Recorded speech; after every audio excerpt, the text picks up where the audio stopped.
Ілияс Жансүгіров «Күн өлімі».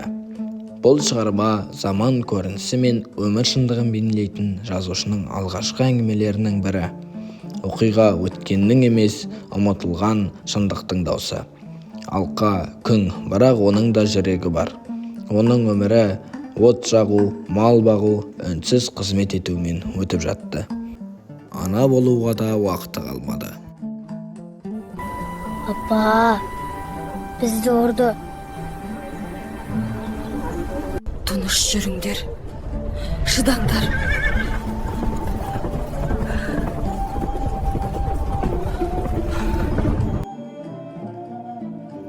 Қыз малға, ана көз жасқа қалды. Жалғыз ұлы Қасен, байлаулы жалшы, бірақ үміті еді. Бір айда келесің дедіңдер ғой. Апа, сабыр. Қайтып көрермін деп үміттеніп едім.